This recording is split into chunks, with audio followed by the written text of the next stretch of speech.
Get ready to be swept off your feet by the tennis sensation from Belarus, Aryna Sabalenka.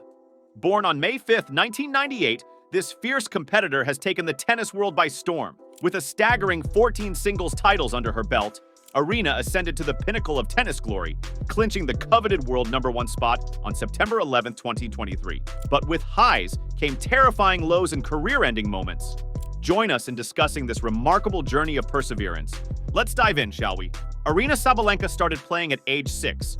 She made her debut on the ITF circuit in 2012 at a 25 KLs event in Minsk. She continued to play on the ITF circuit in 2013 and 2014, and in 2015, she won 3 singles titles and 1 doubles title on that circuit. In 2016, she rose nearly 400 places in the rankings, ending the year at number 155. She won 2 $50,000 ITF events in Tianjin and Toyota and made her WTA qualifying debut in Rabat. Sabalenka posted her first top 100 season finish in 2017, ending the year at number 78. Her season highlight was reaching the first tour-level final at Tianjin. She also made a semi-final run at international-level Tashkent. 2017 marked her Grand Slam main draw debut at Wimbledon, falling in the second round, and her WTA main draw debut in Dubai. She was also a member of the Belarus Fed Cup team that advanced to the competition final in 2017, going 1-1 in singles and 0-1 in doubles as her side loss to the USA. During that final in Minsk, she scored her first top 20 win of her career with the defeat of number 13 Stevens. She rounded out the season by lifting the WTA 125K Series title in Mumbai. In 2018, by far her breakthrough season, she collected 46 main draw wins. Before 2018, she had owned just 12 main draw victories. Sabalenka opened the season with back-to-back quarterfinals in Shenzhen and Hobart. On the hardcourt, she produced a third-round run on her premier mandatory debut at Indian Wells, before advancing to the second round in Miami the following week.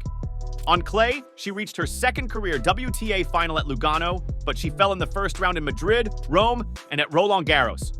During the Asian swing, she won the biggest title of her career in Wuhan and reached the quarterfinals in Beijing. During that run, she beat number 8 Garcia in the round 16 to seal the 8th top 10 win of the season and of her career. After that run, she posted her career-high ranking of number 11 after the Beijing run, October 8, 2018. She made her debut in Zhuhai, but failed to reach the semifinals.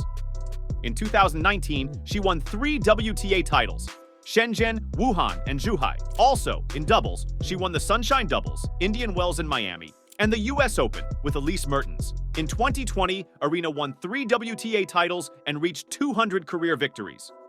Furthermore, she got her 5th title in doubles. She won Doha, Ostrava, and Linz.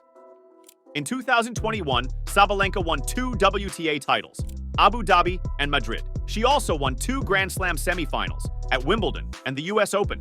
She also won the Australian Open in doubles with Elise Mertens. In 2022, she got another semifinal at the US Open and the final at the WTA Finals. Aryna opened the 2023 season in the best way, winning the WTA 500 in Adelaide without losing a single set. This was the 11th career WTA title for the Belarusian, her first in almost 2 years, and the first ever in Australian hardcourts. The period of optimal form continued throughout the Australian Open, the Grand Slam tournament in which the Belarusian managed to push herself to the final for the first time without giving up any sets. After getting rid of Teresa Martinkova, Shelby Rogers, Elise Mertens, the 12th seed Belinda Bencic, a newfound Donna Vekic, and the surprise of the tournament, Magda Linette, in the last act she is called to face the defending Wimbledon champion, Elena Rybakina. In this way, Sabalenka won the first singles slam of her career, bringing the victory of a major back to Belarus 10 years after the last time, when it was Victoria Azarenka who always prevailed on the courts of Melbourne Park. Thanks to the accumulated points, she returns to her best ranking of number 2 in the world. Aryna Sabalenka won her second Grand Slam title with an almost never-in-doubt 6-3, 6-2 victory over Zheng Qinwen at Melbourne Park last month. That's great news for her, her team, her fans, and tennis in general. She's an incendiary athlete who gives everything she has in her matches and shows everything she's feeling to her audience. Her no-filter expressiveness on the court, the eye rolls, the wry smiles, the death stares, is as must-see as her forehand. Maybe more useful to us, though, was what the 25-year-old said after this win about how she got here. "I think it's all come with experience," Sabalenka said. "There's not going to be big wins without really tough losses. Stick those words on your refrigerator, your computer, or your tennis racket. Coming from Sabalenka, the phrase isn't just another mushy self-help bromide. She's lived it. Her career, and especially the past 12 months, has been defined by it. For years, Sabalenka's volatility, her tendency to go crazy, as she puts it, had gotten the better of her on big stages. Her serve melted down. She gave away third-set leads, and she let one missed opportunity turn into 5 more. When she won her first major title at last year's Australian Open, she finally seemed to have tamed, or at least survived her emotions. But they didn't stay tamed for long. As Sabalenka found out, the pressure doesn't go away just because you've won something. I actually felt after the Australian Open last year, it's going to help me to be more free and not care about things and blah blah blah, she said. But not really, you still feel the same, and you can still crumble the same way.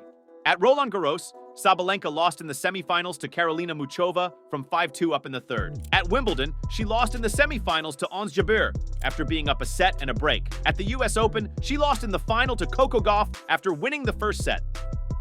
Each time, she looked to be the better player to start.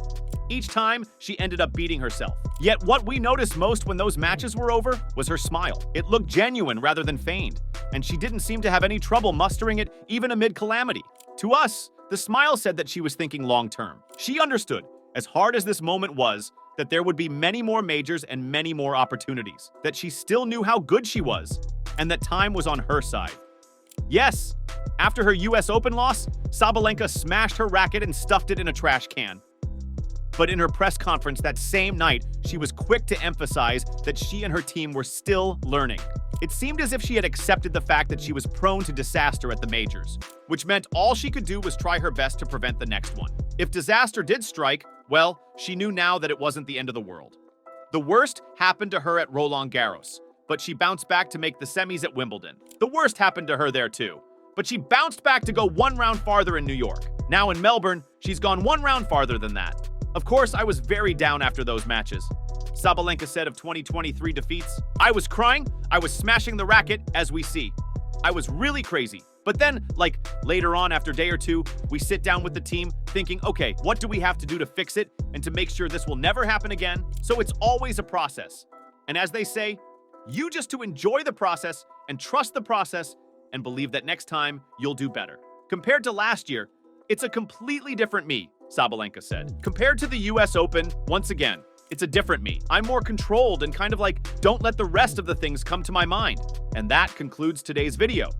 If you enjoyed the content, kindly hit the like and subscribe buttons down below. To stay updated on future uploads, be sure to click the notification bell. Feel free to share this video with your friends and family. Do share your thoughts and feedback in the comments section. Looking forward to catching you again in the next video.